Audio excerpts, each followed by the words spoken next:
Picture this: August 23rd, 1595, in the village of Călugăreni, Wallachia. A small force of 10,000 soldiers, led by Michael the Brave, faces an overwhelming army of 100,000 Ottoman soldiers. 3 points: terrain as a weapon. Michael the Brave understood that terrain could neutralize the enemy's superior numbers. He chose the marshy ground of Călugăreni, where the Ottomans' cavalry and artillery were ineffective. Strategic withdrawal. Michael executed a deliberate withdrawal to buy time, regroup, and counterattack, turning the tide against the Ottomans. Lesson for small nations. This battle showed that with the right strategy, a smaller force can stand up to a much larger army, offering hope and a blueprint for other small nations surrounded by empires. Discover the full story of Michael the Brave and learn how strategic brilliance can triumph over overwhelming odds. Join us to explore the legacy that shaped a nation and continues to inspire today. Visit our website to dive deeper into this remarkable chapter of history. August 23rd, 1595. The village of Călugăreni, Wallachia, a land that history kept trying to erase. The morning came in slow and gray, the kind of August dawn that fools you into thinking the heat will hold off. Mist sat low over the Neajlov River, thick and white and cold against the skin, rising off the marsh water in slow columns that the weak early sun could not yet burn away. The forests on both sides of the valley stood dark and still. The mud, the deep, black, sucking mud of the Kalnistia confluence, where two rivers merged and turned the surrounding terrain into something closer to liquid than solid ground, smelled of rot and iron, and the particular sweetness of standing water that has been standing for a long time. On the northern bank of the Neajlov, 10,000 Wallachian soldiers waited behind that mud and that river and those forests. 10,000. They had 12 cannons. Many of them had been fighting since the previous autumn, following a prince who had spent the last 9 months raiding Ottoman fortresses all the way to the walls of Adrianople. They were tired, they were outnumbered, and they were exactly where their prince needed them to be. Coming toward them from the south was a force 100,000 strong. 100,000 Ottoman soldiers, janissaries in their white felt caps, Sipahi cavalry in gleaming armor, Akunchi light riders who had devastated Wallachia in the weeks before this morning, artillery teams hauling guns that had shattered stone walls from Constantinople to Cairo. The army of Grand Vizier Sinan Pasha, 76 years old and not yet finished with war, who had arrived in Wallachia with orders from Sultan Murad III to burn the principality to its roots, install a compliant vassal in place of the rebellious prince, and secure the lower Danube corridor for the Ottoman Empire's European ambitions permanently. His army was advancing in a column, like a great bronze serpent, along the single road that led north through the marshes toward the village and the bridge over the Neajlov. That road and that bridge were the only passage through ground too wet to cross on foot and too deep to cross on horseback. 100,000 men, funneled by geography into a single narrow corridor, pushing through mud toward a prince who had specifically chosen this ground to fight them on. The prince was Michael of Wallachia. His people called him Mihai Viteazul, Michael the Brave. He was 33 years old. He had been fighting Ottomans for less than a year, and he had already shown that he understood something about war that most of his contemporaries had not learned. That terrain is not a backdrop for battle. Terrain is a weapon. And he had chosen the most effective weapon available to a man with 10,000 soldiers facing 100,000. He had chosen the mud. What happened at Călugăreni on August 23rd, 1595 was not a conventional battle. It was a trap, sprung by a man who understood exactly how much space Ottoman military genius required to function, and who had methodically removed that space before the enemy arrived. The Ottomans could not deploy their cavalry. They could not flank. They could not use their numbers. They could only come forward on a narrow front, into cannon fire, into the river, into the marsh, into the Wallachian infantry, waiting with pikes and muskets behind the bank. This battle did not end Ottoman power in Wallachia, but it proved something that every small nation surrounded by empires needed to believe and rarely got to see demonstrated: that one man in the right place with the right plan and the right ground underfoot could make an army of 100,000 fight like an army of 10,000 and lose. The principality that refused to die. To understand why Michael the Brave was standing in a swamp in August of 1595 with 10,000 men between him and 100,000 Ottomans, you have to understand what Wallachia was and what it meant to survive as Wallachia in the 16th century. Wallachia was not a great power. It had never been a great power. It was a principality, a patch of Carpathian foothills and Danube plain, roughly the size of modern Ireland, hemmed in on 3 sides by the Ottoman Empire and on the 4th by the Transylvanian plateau. Its economy was agricultural. Its military tradition was cavalry-based. Its political structure was feudal in the particular Eastern European way that gave the nobility, the boyars, enormous practical power, and gave the prince who ruled them a throne that required constant negotiation to keep. The Wallachian princes had been paying tribute to the Ottoman Empire since 1415, not paying under protest, but paying as a structural fact of existence, the way smaller organisms coexist with larger ones in an ecosystem they did not design and cannot escape. The Ottoman relationship with Wallachia was not simple exploitation.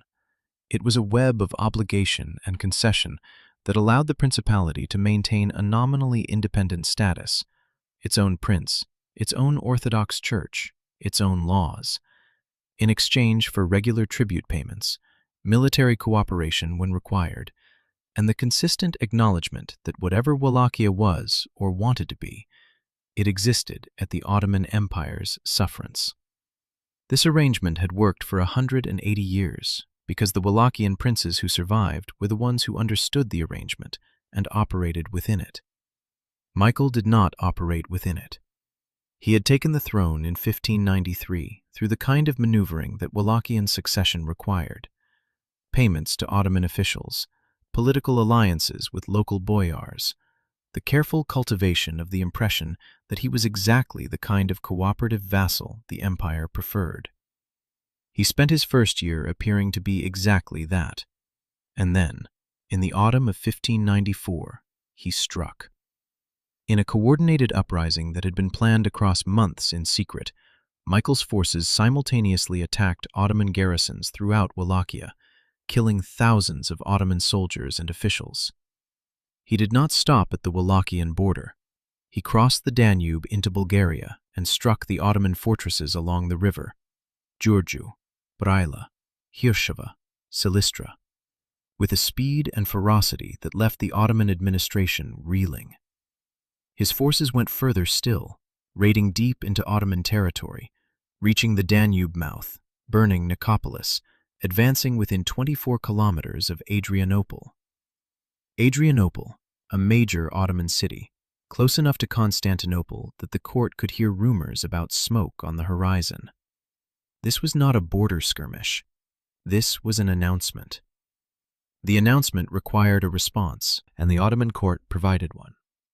Sultan Murad III appointed Koca Sinan Pasha, his Grand Vizier and one of the most experienced military commanders in the empire, to lead the response personally.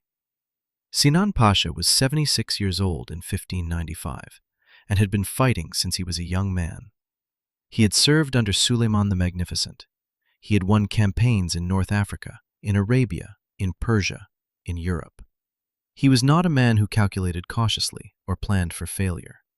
He assembled an army of 100,000 men, infantry, cavalry, artillery, engineers, supply trains, the full mechanism of Ottoman military logistics, and crossed the Danube in the summer of 1595 with orders that left nothing to interpretation. Wallachia was to be subdued. Michael was to be killed or captured. The principality's special status was to be abolished. A direct Ottoman province would replace it. Sinan Pasha's army moved through Wallachia with the confidence of a force that expects compliance. He took Bucharest. He left 10,000 troops there under Mehmed Pasha. He took Târgoviște, the old capital, and left another 1,500 troops there with 30 cannons. He was not merely invading, he was installing a permanent presence, converting the principality into occupied territory as he moved, leaving garrisons in every significant town he passed through. By the time he reached the village of Stoyaneshti and found himself a few miles from Călugăreni, he had already reduced the operational army with him to perhaps 60,000 effective soldiers, the rest distributed across the garrisons that would hold what he had taken. He had also found something unusual. The principality had not been abandoned. The cattle and grain had been moved north. The wells had been contaminated. The roads had been obstructed where possible. And somewhere ahead of him, refusing to retreat beyond the river line, was Michael, with whatever force he had managed to keep together. Sinan Pasha was not alarmed. He had fought larger rebellions. He had crushed more established armies than this one. He had, by his own calculation, enough soldiers to sweep this principality clean of resistance if he found it in an open field. The key phrase was open field.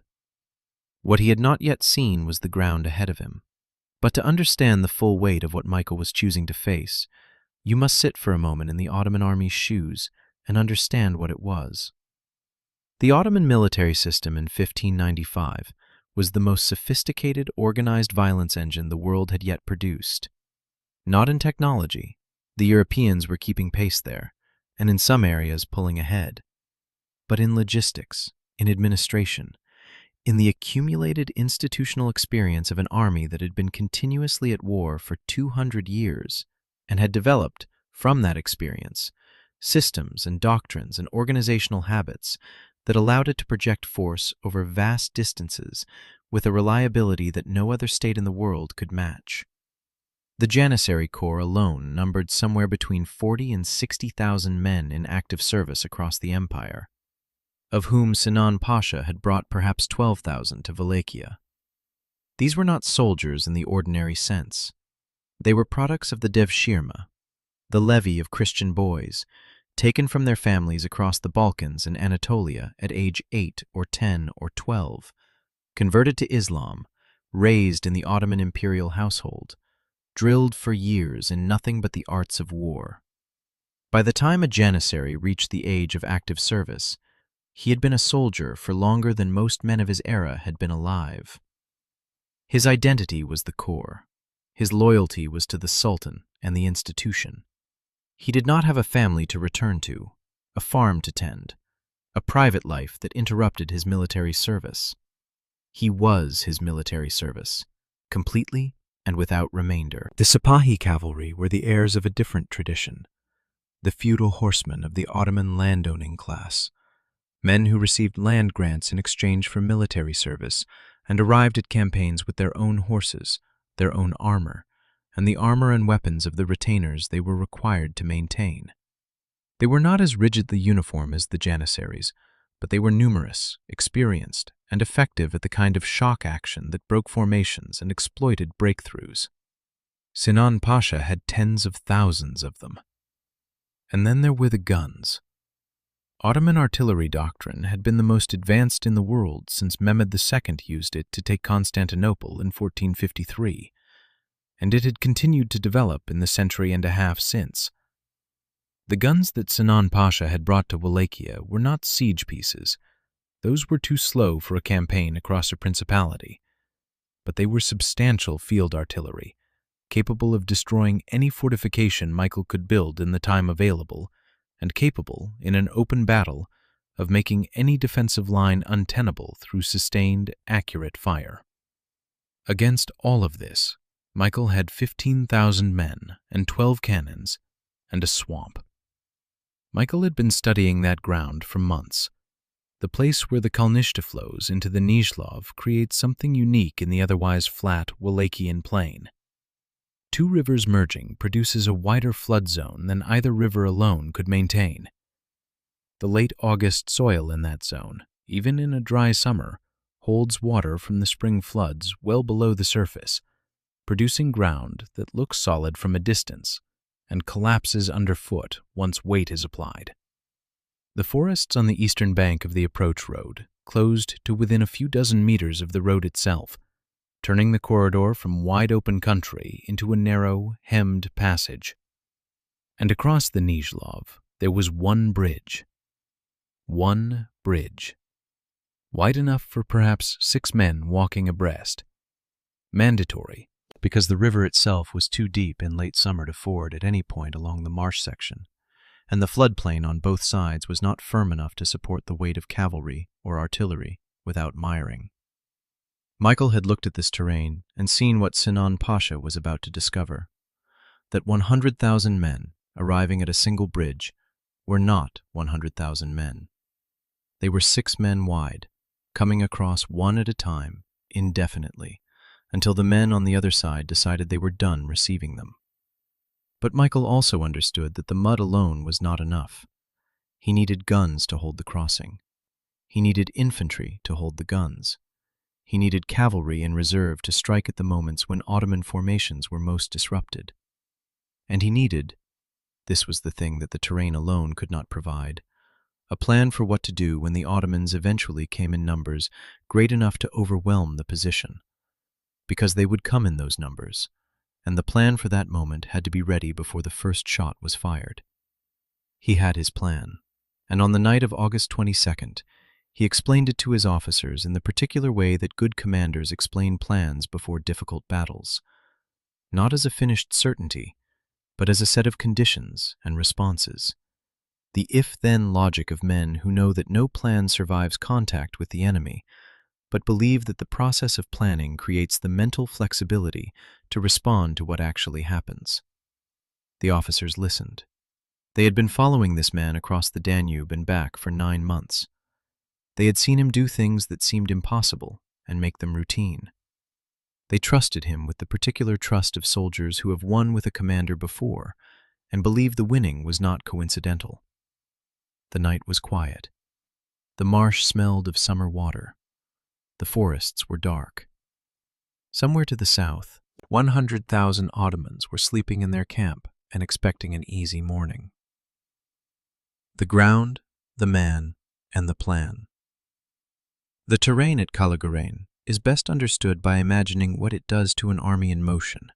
An Ottoman army of 100,000 men, moving in column, occupies approximately 15 kilometers of road. The vanguard and the rearguard cannot see each other, let alone communicate. The cavalry wings, the Sipahis and Akinches, whose speed and flanking power are the primary weapons of Ottoman tactical doctrine, require open ground to operate. Without open ground, cavalry is just expensive infantry with logistical requirements that infantry doesn't have. The artillery requires firm footing to unlimber, to load, and to aim with any precision. In soft ground, guns sink and cannot be repositioned. At Călugăreni, Sinan Pasha had none of these things. The road leading to the bridge over the Neajlov passed between 2 dense forest walls that closed to within 50 meters of the road at the narrowest point. The marsh on either side of the road was knee-deep in mud, even where it appeared solid. The late summer growth of marsh grass covered the surface in a way that looked like firm ground, but was in fact a floating mat over water and soft clay. Horses that left the road disappeared to their hocks within seconds. Men on foot sank to the knee within 3 steps. Artillery wheels could not be turned. Cavalry could not form.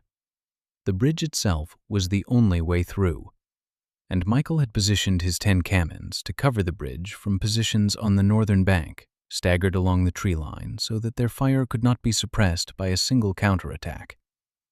The cannon positions were protected by earthworks, shallow but real, dug in the days before the battle, enough to absorb musket balls and deflect the worst of return fire.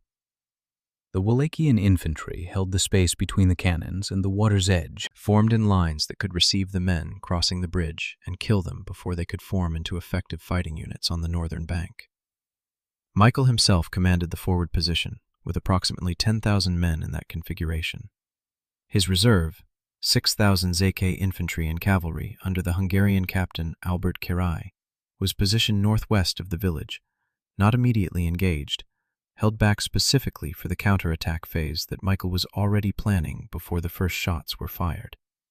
Király was a mercenary commander who had served in multiple campaigns, a professional soldier whose quality Michael had assessed in the previous months of fighting. He trusted Király to hold the reserve steady and deploy it at the right moment, rather than feeding it piecemeal into the fight before it was needed. The Wallachian forces themselves were a mixture that reflected the coalition politics of the moment. The native Wallachian cavalry were lightly equipped and highly mobile, men with sabers and shields and the particular horsemanship of the Carpathian tradition, fast and aggressive, but not armored for sustained combat against Janissary infantry. The Zeke infantry in the reserve were better equipped for that kind of fighting, experienced in the wars of the Transylvanian frontier, armed with pikes and arquebuses. Cossack mercenaries had joined the force earlier in the year and brought with them the traditions of steppe warfare, the fast strike, the feigned retreat, the harassment of a larger enemy's flanks and supply lines. The whole force was multilingual, multi-ethnic, and bound together by the specific experience of the last 9 months under a commander who had not yet lost a battle.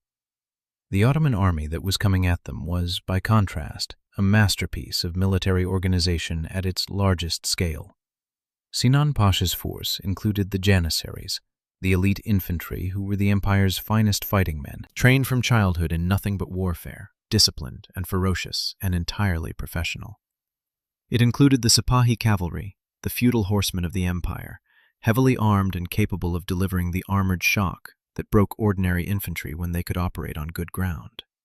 It included the Akunji light raiders, fast and devastating in the open field. It included engineers, artillery, a complete siege train, supply columns, medical staff, and all the logistical apparatus of an army that had been fighting on multiple fronts simultaneously for a generation, and had refined its support systems to a degree of professional excellence. But it was coming through that road, and the road was 20 meters wide. The night before the battle was, in the Wallachian camp, a night of fire and faith.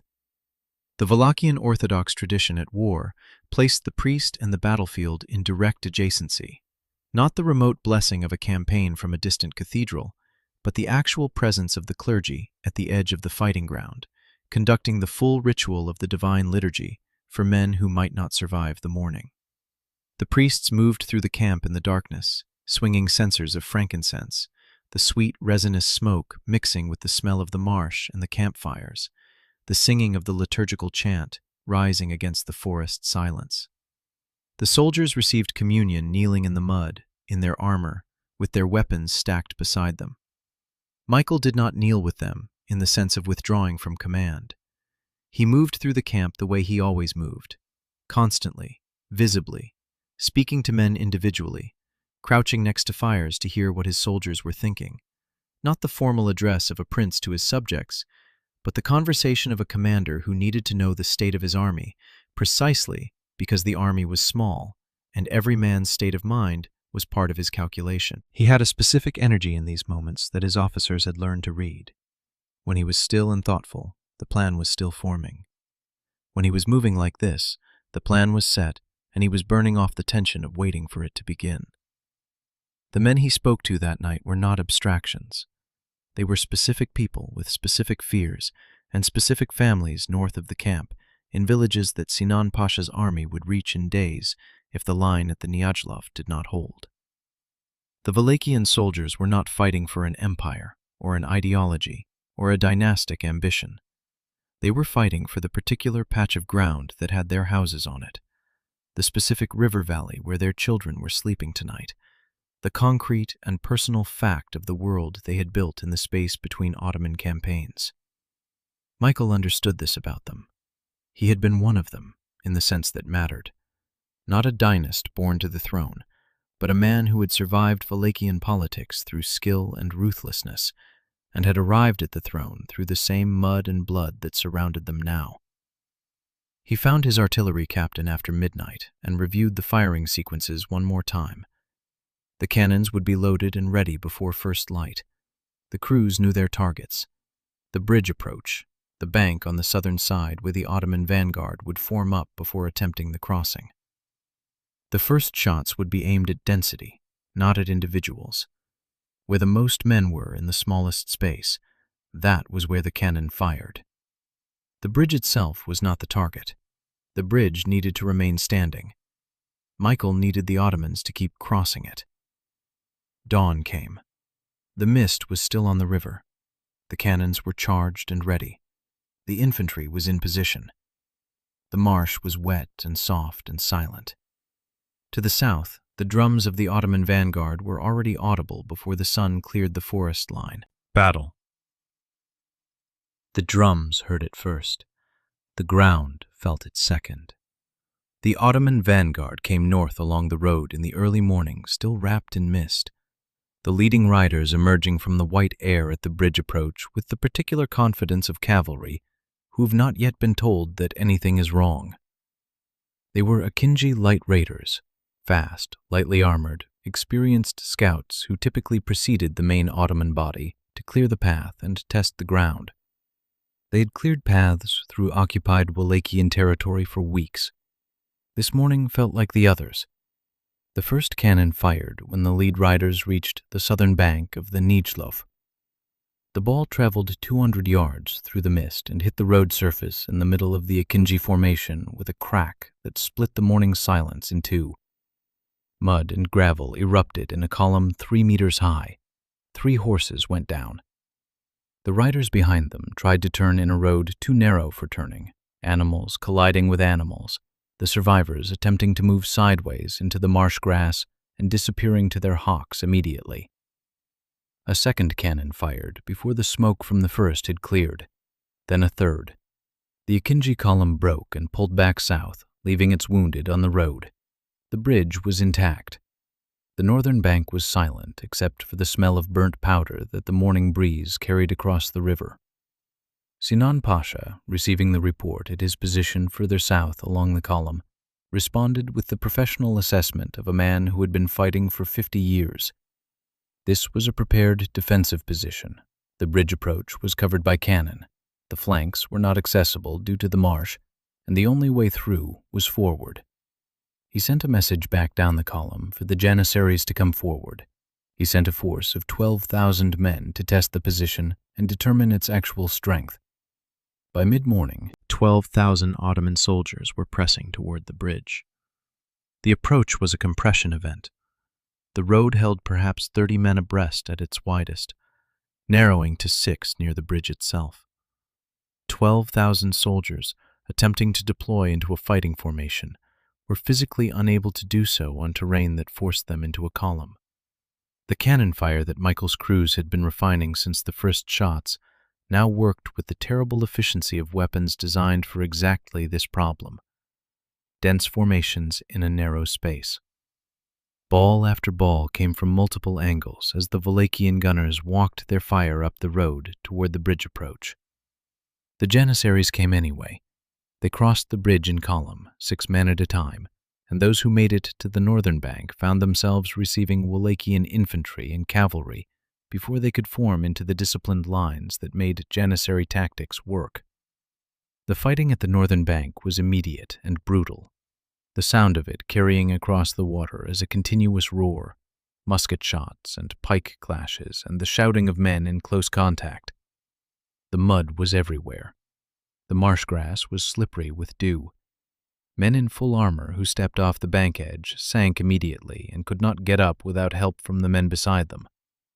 By noon, the first phase of the battle had produced something that the Ottoman vanguard had not expected. They were being pushed back. Michael ordered a direct assault on the 12,000 after the initial cannon fire had broken their formation.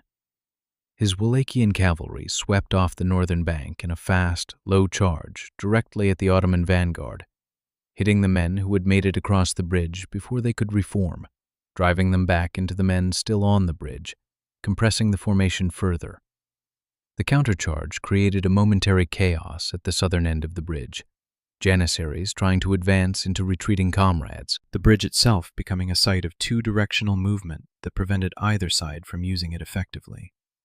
In that confusion, Michael's artillery fired again, and the compressed mass of men and retreating animals on the southern bank took the kind of casualties that dense formation in a narrow space produces when cannonballs are aimed into it at point-blank range.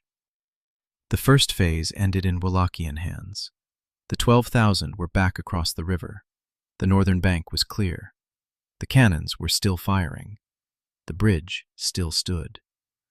But Sinan Pasha had been watching, and what he had seen was not defeat. It was information. He understood now what he was dealing with. He had the ground, the marsh, on both sides. He had the bottleneck at the bridge. He had the cannon positions on the northern bank covering the approach, and he had in his army the resource that would eventually overcome all of this. Overwhelming numbers and the engineering tradition to create new crossing points where nature had denied them. He launched his main assault at noon. The sound of it was different from the morning's probing attack. This was the full Ottoman war music. The Janissary bands with their drums and horns and cymbals, the meter music that had preceded Ottoman armies into battle for 2 centuries, the sound that European soldiers described as the most frightening thing they had ever heard before the killing began. It rolled north across the marsh and the river and into the Wallachian position, not as a sound, but as a pressure, something felt in the chest before it was identified by the ear. The Ottoman drums were heavier than anything the Wallachians used. They beat in the particular rhythm that the Janissary Corps had used for so long that the beat itself had become a psychological weapon, a rhythm that meant one thing and one thing only. We are coming, and we are not stopping. Sinan Pasha's plan for the second phase was as sound as the terrain permitted. He sent the Janissaries across the bridge in a frontal assault that would pin Michael's infantry on the northern bank and prevent any counter-movement. Simultaneously, Mehmet Satirci Pasha, with his force, moved east along the southern bank to find the ford that the scouts had reported existed somewhere in the marsh, a shallow passage across the Neajlov that cavalry could use if they moved carefully. And Hasan Pasha, the Beyler Bey of Rumelia, took his force west to the bridge at Călugăreni, a secondary crossing point 2 kilometers downstream, with orders to swing north and hit the Wallachian left flank once he was across. The three-pronged movement was classic Ottoman envelopment, the same tactic that had crushed Crusader armies and broken Balkan kingdoms for 2 centuries. And for a time, as it developed through the early afternoon, it appeared to be working. The Janissary frontal assault hit the northern bank with the full, disciplined ferocity of the empire's finest infantry. These men had been waiting since morning for this moment. They crossed in order, maintaining their formations despite the cannon fire, using logs and planks brought from the supply train to build makeshift causeways through the shallower sections of the marsh that flanked the bridge, widening their front from 6 men to perhaps 20 by sheer engineering effort and determination. The Wallachian infantry received them with pike and arquebus and stubbornness, but the weight of the Ottoman push was enormous. Men died on both sides in the space of a few meters. The bank ran red. Hours into the second phase, the eastern flanking force found the ford. Mehmet Satirci Pasha's cavalry crossed the Neajlov through the shallow ford, eastern of the main position, and moved north through the marsh on the eastern bank. The movement was slow. The marsh was chest-deep on horses in places, the terrain treacherous, the footing unpredictable. But it was happening. When the eastern movement became visible to Michael's lookouts on the left wing, the information arrived at the same moment as Hasan Pasha's force appeared to the west from the Călugăreni direction. The trap was reversing. Michael was the one being flanked now. He gave the order to fall back. Not a rout, a deliberate withdrawal, the planned retreat that he had discussed with his officers the night before, the movement that would pull his force out of the closing Ottoman jaws before they shut completely.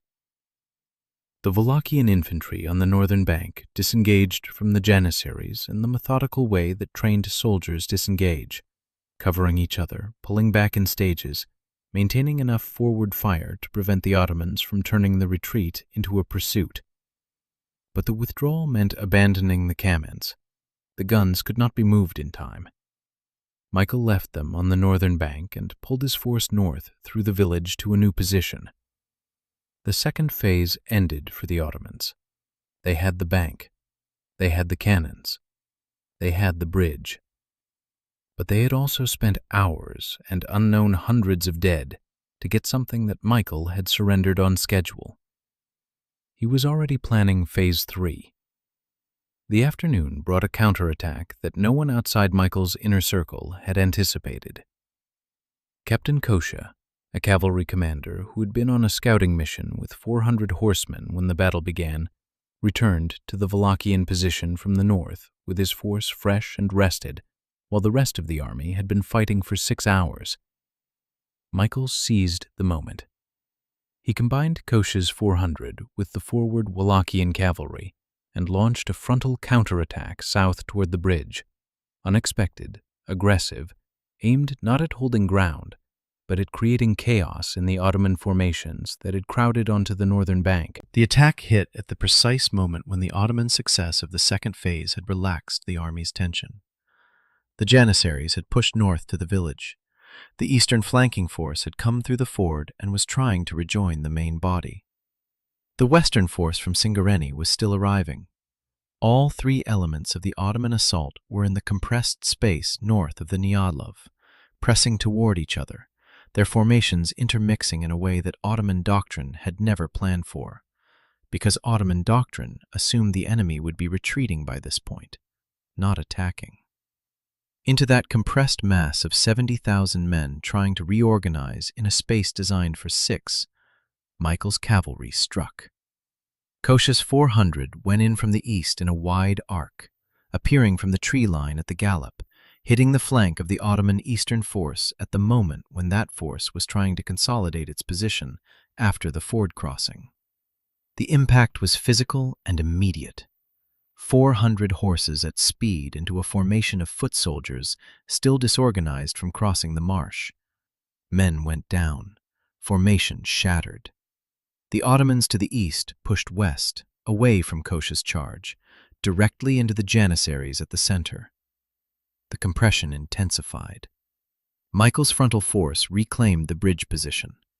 The abandoned Wallachian cannons were still there, still loaded with their last charges, their barrels still warm. The Wallachian gunners, who had fallen back with their tools but not their guns, came forward with the attacking infantry and found the cannons precisely where they had left them. They loaded the charges already laid, set the fuses, and fired. At point-blank range, into the packed Ottoman formation on the northern bank. The effect of cannon fire at 50 meters into a dense mass of infantry, Janissaries and Eastern cavalry, and arriving Western forces all pressed together by the geometry of the terrain, was not tactical. It was anatomical. Each ball traveled through multiple bodies before spending itself in the mud at the back of the formation. The Ottoman troops who were not hit by the balls were hit by fragments of the men who were. The sound was enormous, and the aftermath was silence. The particular silence that follows a sudden and total shock to a formation that believed it was succeeding seconds before. Sinan Pasha rode forward with his personal guard to restore the situation. He was 76 years old and still fighting from horseback, still commanding from the front in the old way, still personally managing the crisis that had developed from what should have been a straightforward advance. But the crisis was not manageable from the front, because the front was now everywhere. Kosha's cavalry pressing from the east, the reclaimed cannons firing from the bridge, Michael's infantry pushing north to south, and the compression of the terrain turning the Ottoman superiority in numbers into a disadvantage because the numbers had nowhere to deploy. What happened next entered legend so completely that separating the documented fact from the embellishment of later centuries, requires the kind of honest acknowledgement that history owes its subjects. The sources agree on the central facts. Sinan Pasha rode into the confusion of the fighting in the compressed space north of the Neajlov. His horse was struck or stumbled in the mud, and the Grand Vizier went down. They disagree on the details of how he went down and who was nearby when it happened. The Romanian tradition, fixed in the poems and chronicles of subsequent generations, amplified by the nationalist historians of the 19th century, who needed this battle to be a certain kind of story, places Michael himself at the scene with a battle-axe, physically knocking the old man from his horse, before a loyal slave pulled Sinan from the marsh and carried him to safety. The comparison to Robert the Bruce and Henry de Bohun at Bannockburn in 1314 is explicit in some of the sources, suggesting that the narrators of this story knew their precedents and were constructing Michael's moment to sit within a tradition of princely courage that European audiences would recognize. Whether that construction reflects a real event or a rhetorical flourish is genuinely uncertain. But what is not uncertain is this: Sinan Pasha went down. The sight of it broke Ottoman morale in the compressed killing ground at the bridge crossing, and the advance stopped. The Ottoman forces dispersed in disarray. Not rout, dispersal, which is different, more controlled, less catastrophic, but no less decisive for what it means in the context of a battle. The advance stopped. The pressure stopped. The formations on the northern bank began moving back toward the bridge and the river. But Hassan Pasha, arriving late from the west with his Rumelian cavalry, had not been part of the disaster on the northern bank. He was fresh, his force intact, and he appeared on the Wallachian right flank at precisely the moment when Michael's counterattack had expended its force, and the Wallachians were themselves thinly spread across the battle space. Michael could not pursue the retreating Ottoman center. Hassan Pasha's arrival ended any possibility of converting the afternoon's tactical victory into a strategic pursuit. Michael ordered the battle stopped and the army withdrawn northward. By late afternoon, the Wallachians held the northern bank. The Ottoman army held the southern bank. The bridge was intact. The cannons were back in Wallachian hands. The marsh was full of Ottoman dead, and on the plain to the south, 100,000 soldiers who had spent the day trying to cross a river stood on the wrong side of it, reorganizing.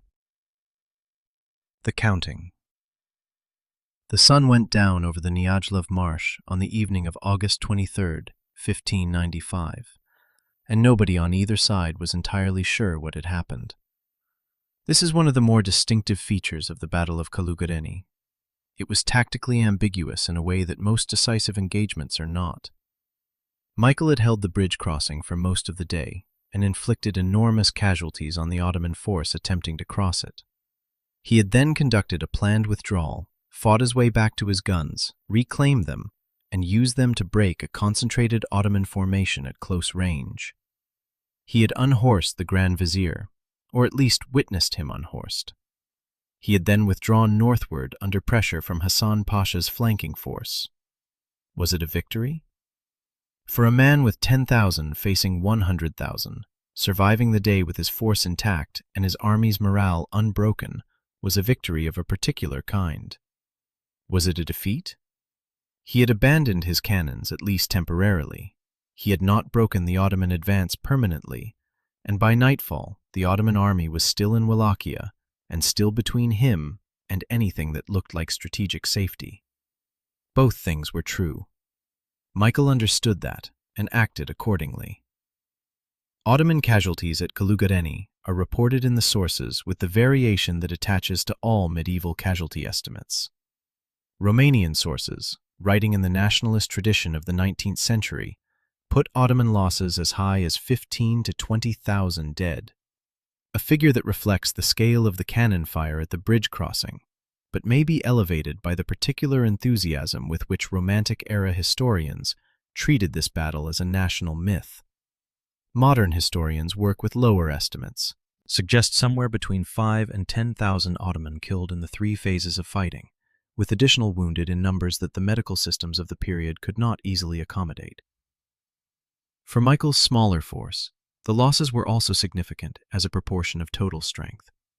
He had committed 10,000 men to the forward position and fought with them through the entire day. The fighting at the bridge crossing, particularly during the second phase, when the Ottoman frontal assault made its main effort, had been the kind of close infantry combat that does not leave armies unscathed on either side. Estimates suggest Wallachian losses in the range of 1,000 to 2,000, meaningful numbers for an army that could not easily replace them. The strategic picture after Călugăreni was complicated. Michael withdrew northward to Stoianești with his force intact, and the Ottoman army, despite the day's losses, continued north behind him. Sinan Pasha occupied Bucharest, which he had already garrisoned on his way in. He occupied Târgoviște. He appeared, from the outside, to be doing what he had come to do: subduing Wallachia, installing Ottoman control, reducing Michael's rebellion to a regional inconvenience rather than a civilizational challenge. But he had not caught Michael, and he had not broken Michael's army. The battle at the crossing had cost him far more than he had expected from what his intelligence had described as a small principality with limited military resources. The Wallachian force that retreated north was the same force that had fought at the bridge, tired, somewhat reduced, but coherent, commanded by a prince who was already negotiating for the reinforcements that would change the calculation. On September 6th, Sigismund Bathory of Transylvania arrived at Stoianești with 7,500 cavalry. In early October, 1,500 Habsburg troops arrived, plus 300 cavalry from Tuscany. A token force in absolute terms, but significant as a demonstration of the wider coalition's commitment. The combined army that Michael now commanded numbered something close to 30,000. With that force, he went back for everything Sinan Pasha had taken. Târgoviște fell on October 18th. Bucharest fell on October 22nd. Giurgiu fell on October 26th. In a month, Sinan Pasha's garrisoned positions were eliminated one by one, and the Ottoman army that had spent the summer occupying Wallachia found itself on the south bank of the Danube, with nothing to show for the campaign except casualties. The old Grand Vizier sailed back to Constantinople. He was stripped of the Grand Vizierate shortly afterward and died in 1596. He had come to end Michael's rebellion and had instead produced what every Ottoman military planner's nightmare looked like: a small principality seemingly helpless in the face of overwhelming force that used terrain and timing to make the overwhelming force irrelevant for long enough to survive until Allied reinforcements arrived and turned the tactical stalemate into a strategic rout. The plain at Călugăreni was quiet by November. The marsh had taken back its dead in the way that marshes do, the mud closing over what it received, the water rising with the autumn rains, the field of August's killing returning to the gray-green anonymity of a southern Romanian wetland in winter. The ground that would not yield. Călugăreni was not the end of Michael the Brave's war. It was the beginning of the story that would eventually make him a national symbol of a kind that few historical figures anywhere achieve. The transformation from a specific man who fought a specific battle in a specific marsh into something larger and less historical, a principle, a proof that the small can defeat the enormous if the small is willing to accept the terms of the encounter. The immediate strategic consequences of the battle and its aftermath were significant but temporary. Michael's counteroffensive in October 1595 expelled the Ottomans from Wallachia, restored his authority over the principality, and demonstrated to every court in Europe watching the long Turkish War that the Danubian principalities were not simply Ottoman territory to be occupied and pacified. He negotiated a peace with the Ottomans in 1597 that acknowledged Wallachian autonomy while maintaining the nominal tributary relationship. He continued fighting when the truce broke down. He expanded, briefly, into something that no Wallachian prince had ever achieved. In 1600, he simultaneously ruled Wallachia, Transylvania, and Moldavia. the three Romanian-speaking principalities, in a personal union that lasted only months before the powers around him combined to destroy it. He was assassinated in August 1601 by Austrian forces under General Giorgio Basta, killed in his tent in Câmpia Turzii while trying to negotiate the political settlement of a crisis he had created by being too successful for his neighbor's comfort. He was 39 years old. But what Călugăreni meant, stripped of the later mythology that accumulated around it, was something specific and teachable. Michael had understood in August 1595 that the Ottoman army's greatest strength, its size, its cavalry, its supply system, its logistical sophistication, became a weakness the moment that size could not be deployed. He had not tried to match Ottoman power with Wallachian power. He had tried to neutralize Ottoman power by removing the conditions that made it powerful. The marsh could not be built or bought or negotiated into existence. It was there. He used it. This is the battle that military historians study when they want to illustrate the principle of force multiplication through terrain. It is also, in the Romanian national memory, the battle that proves something more personal. That a people surrounded by empires, with fewer resources and less international support than their enemies, can refuse to be erased. Michael did not win at Călugăreni in the conventional sense. He survived. He inflicted a cost that was disproportionate to his size. He bought time. And the time he bought was eventually enough to change everything. The battle shaped how Wallachia fought for the next 2 decades.